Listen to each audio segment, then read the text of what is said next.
Hi guys, yung video natin ngayon is magpapalit tayo ng tambutso.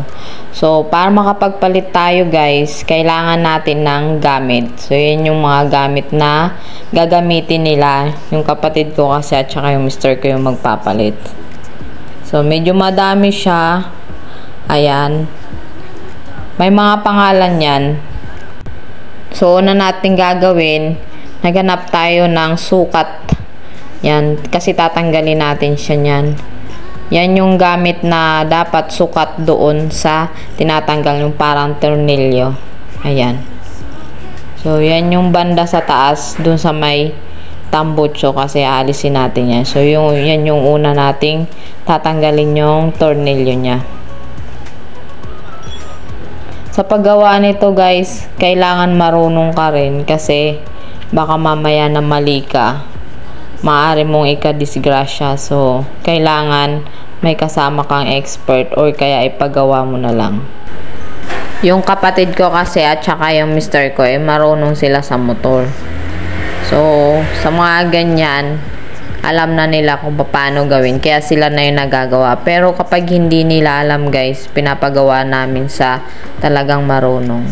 So, tinanggal na yung sa taas na tornilyo, tapos tinanggal din yung banda dito sa ilalim. Ayan.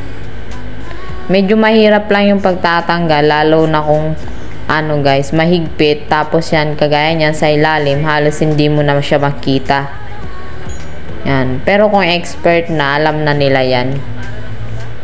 Pero yan sa kapatid ko medyo natagalan kasi mahigpit siya. At saka yung mga tools na ginagamit guys, may mga sukat yan at saka sizes. So alam na nila, may tinatawag silang 14, 16, mga ganon. Ako kasi wala akong alam dyan sa motor. Alam ko lang gumamit. Yan pala yung motor guys, yung ginagawa nilang tinatanggalan ng tambutso. So ayan na yung tambutsong tinanggal guys. Tinanggal nila yan kasi yan tambutso na guys na yan, or muffler sa English, is maingay siya kasi yung kapatid ko kinabitan niya ng maingay. So ngayon yung motor gagamitin sa highway, hindi siya pwede ng maingay kasi sa highway siya, sa Clark siya gagamitin ng mister ko. So dapat hindi maingay. So ibabalik nila yung original niyang tambutso, yung hindi siya maingay, para hindi siya mahuli ng mga nanguhuli dun sa Clark. Ayan. Tapos ang gagawin nila guys, kasi binabaan din ng kapatid ko yung motor, itataas nila. Kasi kapag mababa kasi sumasayad siya sa mga hams. Lalo na kung malaki yung hams or mataas. So ngayon, medyo i-adjust nila yan para medyo tumaas siya, para pag dumaan ng hams hindi siya sasayad yung ilalim niya. Para sa kanila guys, parang easy lang gawin. Alam na nila kung paano gagawin. So yan yung ina-adjust nila ang mga yan para maiangat nila or maitaas nila. Ayan. Sobrang dumi rin ng motor guys kasi hindi pa nalilinis kasi laging naulan dito. So kapag naglinis ka kasi tapos naglagay ka ng pampashine, kasi may pampashine yan para magmukhang bago. Sayang lang yung paglinis mo at paglalagay kung biglang uulan kasi lahat ng putik at saka buhangin talagang mapupunta sa motor. So ganyan yung ginawa nila. I-adjust lang nila yan. Yan palang motor na yan guys is Rossi TMX 125. Yan. Yung mga ganyang 125 guys, hindi siya pwede sa mga expressway. Kasi dapat 400cc daw yun. Yun yung sabi nila. Kaya kapag mga ganyang 125cc, hindi siya pwede sa mga sa mga expressway. So ayan, na-adjust na nila yung guys niya, yung height. Medyo naitaas na nila para hindi na sumayad sa humps. And guys, paalala lang sa mga naggaganyan huwag kayong gagawa or huwag nyong kakalikutin yung motor nyo kung wala kayong masyadong alam. Kasi maaaring yung ikadisgrasya yan. Lalo na kung namali kayo ng or kaya hindi nyo gaanong nahigpitan yung mga tornilyo. So, ayan yung ginagawa nila. Binabalik na nila sa dati, tapos hinihigpitan na. After nilang i-adjust. Yan, maraming mga tornilyo. Yung itong motor na to guys is siya manual. Hindi ko pa siya alam i-drive kasi manual siya. Yung alam ko pa lang is automatic. Meron kasi itong ina-adjust sa paa kapag nagda-drive na tapos may clutch siya, mahirap. Di kagaya nung automatic. Yung iniintindi mo lang doon yung sa may manubela. Tsaka yung sa preno niya, left and right. Ganun lang. Samantalang dito meron ka pang tinatapakan. Tapos kapag halimbawa hindi mo siya na ikambyo yung manibela, bigla siyang nag-i-stop. Yan na yun talagang kanya.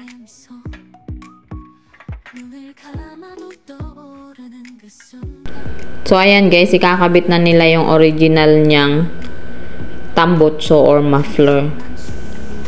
Yan. So yung pagkakabit, kung saan mo lang tinanggal yung una, doon mo lang siya ilalagay ulit. Ibabalik mo lang yung pagka-tornilyo. Madilim lang nung nag-video kami guys kasi may mga trabaho sila. So gabi na namin nagawa kaya madilim. Pero may ilaw naman. Ako wala akong alam sa mga ganyan sa pagkukulikot-kulikot dyan. Alam ko lang i-drive yung motor.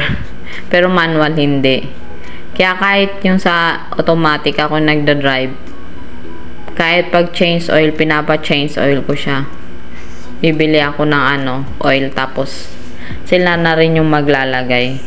Mura lang naman guys yung pagpa-change oil. Bibilin mo yung pang change oil nasa 200 plus. Tapos yung labor ng pag-change oil 50 pesos lang. Okay na yun na sila na yung maglagay kaysa naman ako tapos mamali pa ako. Sa pag-change oil naman guys, yun yung engine oil na tinatawag nila. Sabi dun sa kung saan ako nagpapa-change oil, dapat daw i-change oil na every 1,500 na takbo or hanggang 2,000. Kasi kapag lalo na kung masyado mo siyang ginagamit, talagang iitim yung oil niya kapag inalis, or kaya kapag matagal mo na pa change oil, pwede siyang matuyo. Masisira daw yung makina pag ganun. So ako nagpapa-change oil ako 2 to 3 months kasi malapit lang naman yung aking tinatakbo dito lang banda sa amin. So mabuti na yung sumunod sa expert kesa naman kasi mahal daw yung maintenance pag mga ganong Miu 125. Miu kasi yun sa amin.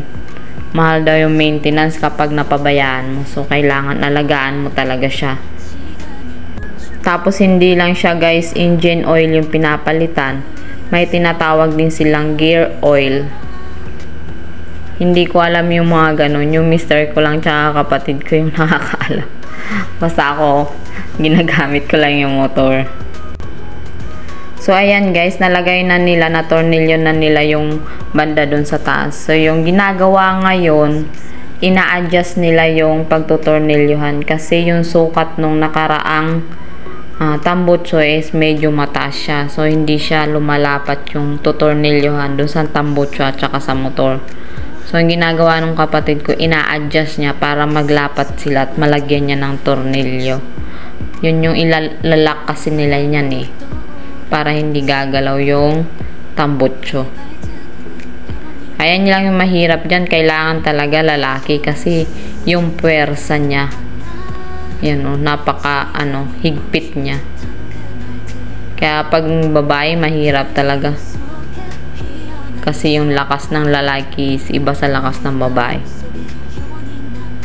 Yan, kapatid ko malaki na yan pero nahirapan pa siya. Ayan, hindi siya nagtatapat hindi siya tugma doon. Kailangan yan ina-adjust yung butas na yon para malagyan niya ng tornilyo. Yung motor din guys, or kaya yung mga sasakyan, kapag inaalagaan, nagtatagal siya.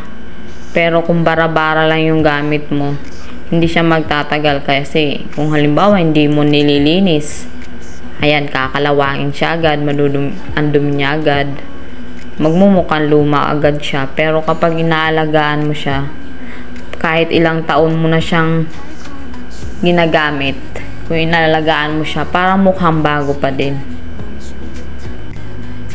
Dati manual yan sa kapatid kong motor na yan yung pinag-aaralan ko eh. Kaya lang nahirapan ako kasi manual siya. Kaya nung nagka-motor na kami automatic, hindi ko na na-continue pag-aaral nito. Ayan guys, sinihigpitan nila yung sa ano, yung sa may bandang taas yan. Parang binabalik na nila yung tornilyo. Tapos dito guys, dapat talagang mahigpit yung ano nyo sa tornilyo. Kasi kapag hindi siya, yung ingay niya, parang sisingaw dyan, mag-iiba yung tunog niya. Kasi hindi siya lalabas yung purong lalabas dun sa tambucho kasi sumisingaw dun. So ayan na, napaglapat na nung kapatid ko guys. So ang ginagawa na nila niya, nilalagyan na nila ng tornilyo. Sa ilalim yun eh, kaya medyo mahirap. So ayan, no, pinifit na nila yun. Ayan, dalawa yan eh. Dalawa yan sa may tinatornilyohan nila. Mahirap pag hindi makita eh. Ayan guys, thank you for watching. Sa mga manonood dyan guys, mag-comment lang kayo para mabalikan ko. Nang nood, dikit, at saka tamsak na din. God bless everyone.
So, ayan guys, natapos na nila. So, kailangan itatry na ng kapatid ko kung okay na ba siya.